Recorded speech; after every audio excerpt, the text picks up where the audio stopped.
የሰሙነ ሕማማት ሶስተኛው ዕለት ዕለተ ረቡዕ ምክረ አይሁድ በመባል ይታወቃል።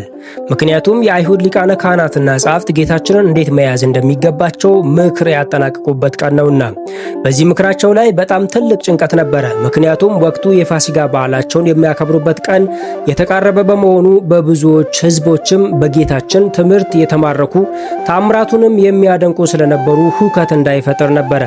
በዚህ ጭንቀት ሳሉ ከደቀ መዛሙርቱ አንዱ የአስቆሮቱ ይሁዳ በመካከላቸው በመገኘት የምክራቸው ተባባሪ ሆኖ ጭንቀታቸውን አስወግዶላቸዋል።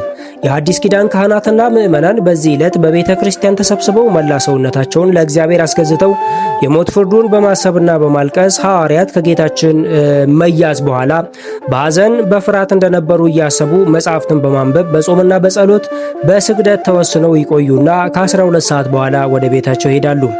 ዕለተ ረቡዕ የመልካም መዓዛ ቀንን በመባል ይታወቃል። ምክንያቱም ጌታችን በዚህ ዕለት በቤተ ስምዖን ዘለምጽ ተቀምጦ ሳለ መላ ሕይወቷን ለዝሙት አስገዝታ ትኖር የነበረችው ማርያም እንተ ዕፍረት ባለሽቷ ማርያም ከእንግዲህ ወዲህ ኃጢአት ተበላሽቶ የኖረ የነበረውን ሕይወቴን እንደዚህ መልካም ሽቶ የሚያጣፍጥ ኃጢአትን ይቅር የሚል አምላክ መጣ ስትል ዋጋው እጅግ በጣም ውድ የሆነ ከ300 ዲናር በላይ የሚያወጣ በአልባስጥሮስ ብልቃት የተሞላ ሽቱ ይዛ መሄድ በጠጉሩ በራሱ ላይ በማርከፍከፍ ስለቀባችው ረቡዕ የመዓዛ ቀንን በመባል ይታወቃል። ይህ ቀን የእንባ ቀንን በመባል ይታወቃል። ማርያም እንተ ዕፍረት የሽቷ ማርያም በጌታችን እግር ላይ ተደፍታ መላ ኃጢአቷን ይቅር እንዲላት በእንባዋ እግሩን አጥባዋለችና በጠጉሯም በእንባዋ ያጠበችውን እግሩን አብሳዋለች።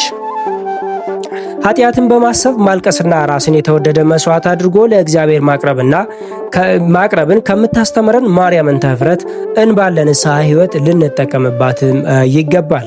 ወስብሐት ለእግዚአብሔር።